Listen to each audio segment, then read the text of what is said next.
Good morning students, कैसे हैं आप सभी लोग।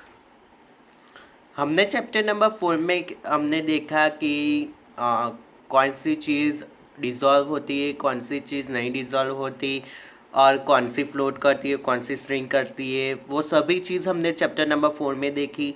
और अब आज आज हम देखेंगे चैप्टर नंबर 5 जो है सेपरेशन ऑफ सब्सटेंस। अब हम क्या करेंगे इस चैप्टर में, तो जो भी सब्सटेंस हम यूज़ करते हैं उसका हम सेपरेशन कर देंगे कि जो भी मटेरियल हमने दिया जाता है, हम जो भी ऐड करते हैं और सेपरेट उसको हम सेपरेट करेंगे। तो let us see chapter number 5 subject science and separation of substance. So let us read it what the chapter says. इसमें हम क्या करेंगे, तो जो भी सेपरेशन करना है तो हम देखेंगे कि क्या कौन कौन सी चीज़ है जिसका हम सेपरेट कर सकते हैं।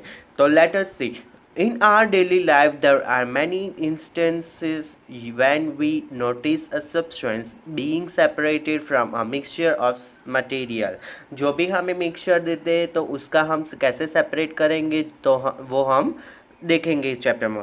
For example, tea leaves are separated from the liquid with a strainer while preparing tea. जो भी हम प्रिपेयर करते हैं टी, इसमें से हम क्या रिमूव करेंगे, तो हमें यहाँ पिक्चर में दिखाई देता है कि tea leaves are separated from the tea. जो भी हम लिक्विड पार्ट है वो हम ड्रिंक करते हैं, और जो भी चीज़ इम्प्योरिटी जो भी हम निकाल देते हैं वो कौन सी चीज़ है, तो टी लीव्स है। Like that, the another examples are grains is separated from the stalk while harvesting.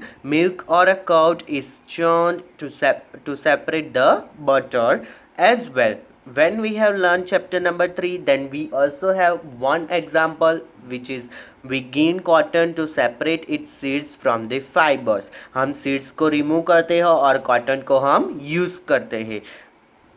Like that, they also given an example when your mother prepares a pawa or a dalia, she adds a chili in that, then you separate the chili beside you separate the chili in your dish and eats the puma. So this is an example also of separation of material. So let us read it. Perhaps you might have eaten a salted dalia or a puma if you found that it has chili in it. You may have carefully taken them out before eating. Before eating, you remove that chilies. Suppose you are given a basket containing mangoes and guavas and asked to separate them. अब हमें mango और गुआवास को separate करने के लिए बोले तो हम कैसे सेपरेट करेंगे बास्केट में से, तो what would you do, pick out only one kind and place them in the separate container, right। तो हम कैसे सेपरेट करेंगे, तो ओनली गुआवा और only mangoes you will take and separate keep in a separate container. So आप only guava और only mango choose करेंगे।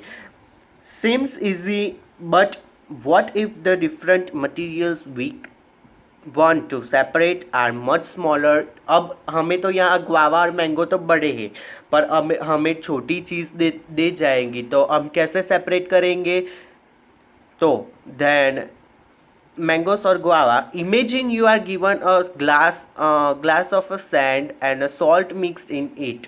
अब हमें इमेजिन करना है कि हमें सॉल्ट और सैंड को मिक्स करके दिया है, तो हम कैसे सेपरेट करेंगे, कर सकते हैं हम, नहीं कर सकते, क्योंकि वो बहुत स्मॉल होती है, वो उसको हम सेपरेट नहीं कर पाएंगे।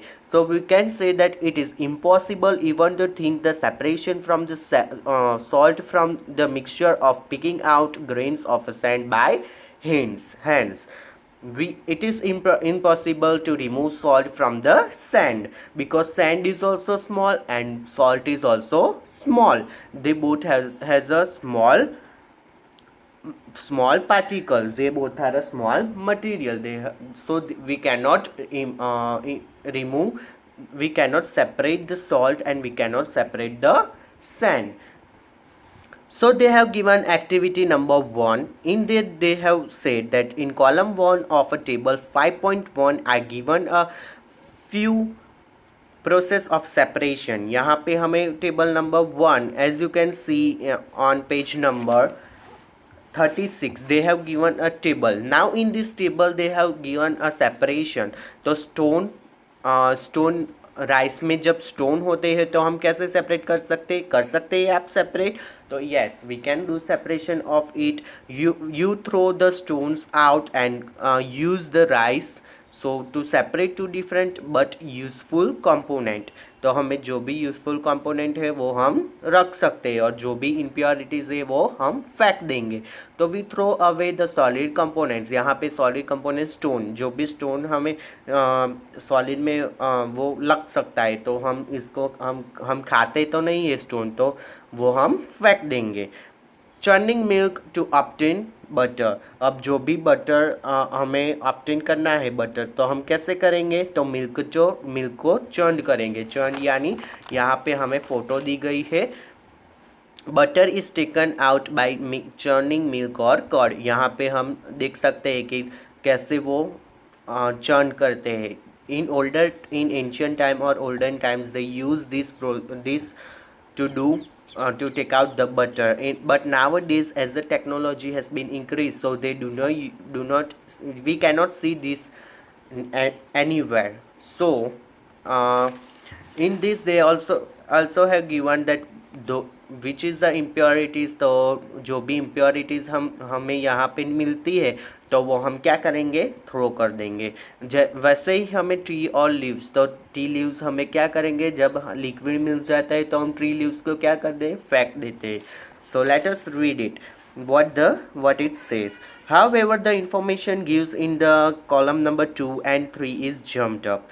Can you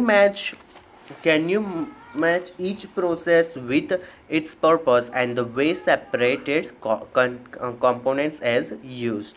We see that before we use a substance we need to separate harmful or a non-useful substance. अब हमें जैसे हम यूज़ करने से पहले हम क्या करते हैं? तो सेपरेट करते हैं. क्या सेपरेट करते हैं? तो जो हार्मफुल चीज़ और नॉन यूज़फुल चीज़ सब्सटेंस होते हैं वो हम निकाल देते हैं, सेपरेट कर देते हैं. That may be mixed with it. जो मिक्स नहीं कर पाते तो भी हम सेपरेट कर देंगे because it is harmful. Sometimes we separate even useful component if we need to use them separately. जब भी हमें जो भी कंपोनेंट यूजफुल होता है और जो भी हम सेपरेट कर पाते हैं तो हम सेपरेटली यूज़ करते हैं, उसको हम मिक्स नहीं करते. The substance to be separated may be particles or a different size of a material. जो भी हम substance separate करते हैं वो कैसा होता है? तो it has a different size and or a particle or a material, any type of a material. This may be in any state of matter. वो किसी भी स्टेट में होता है. सॉलिड होता है, लिक्विड होता है और गैस में भी हो सकता है. So how do we separate substance mixed together if they have so many different properties? जो भी सब्सटेंस में एक से भी ज़्यादा प्रॉपर्टीज़ होती है और बहुत सारी मिक्स कंडीशन में होता है तो हम कैसे सेपरेट कर सकते हैं? तो let us see methods of separation. What the methods of separation says. We will discuss some simple methods of separation substance that are mixed together. हमें इसमें कई मेथड्स हमें दी गई है जिससे हम सेपरेट कर सकते हैं कई materials. You may come across some of these methods being used in day-to-day activities. हमें कई मेथड तो हमें डे टू डे लाइफ में देख सकते हैं. तो number 1 they have given hand picking. Activity number 2, इसमें हमें क्या देखना है? Bring a packet of food grains purchased from a shop to the classroom. जो भी हम फूड ग्रेन्स होता है वो हम परचेज करेंगे और क्लासरूम में लेंगे. Now spread the grains on a sheet of a paper. Do you find only one kind of grain on the sheet of the paper. आपको शीट में एक ही व्हाट वी से दैट एक ही काइंड के grains दिखते हैं वो इट्स इज डिफरेंट टाइप्स. तो what we will say, are there pieces, stones, hunks, broken grains and particles of any other grains in it. आपको क्या क्या दिखेगा इसमें? तो स्टोन्स है इसमें, हर्क्स है, ब्रोकन ग्रेन्स होता है और different kinds of other particles you can see like other grains are there in this. एक ही तरह के ग्रेन्स में दूसरे टाइप ऑफ ग्रेन्स दिखते हैं आपको. तो now remove with your hands the pieces of stones, earths and other grains from it. अब हमें इसमें क्या करेंगे? तो जो भी पीसेस है स्टोन्स के, तो वो हमें कैसे रिमूव करने? हैंड से रिमूव करने हैं. This type of hand picking can be used for separating slightly large size impurities like the pieces of dirt, stone and hulk from the wheat, rice and pulses. जो wheat, rice और pulses में जो भी stones होते हैं तो हम easily remove कर सकते हैं because its size is large, we can see by eyes. So the quantity of such impurities is usually not very large. इसकी impurities बहुत large नहीं होती, कई छोटे होते हैं, कई बड़े होते हैं. In such situation, we find that hand picking is a convenient method for separating substance. It is very convenient method because by hand we can pick all the stones and it is removed by our hands, so we can see the stones and remove by hand. It is known as a hand picking. ये बहुत easy method है. Okay, here we can see in the picture hand picking stones from grains. Now number 2 is tracing. This tracing we will see in the next video. So thank you.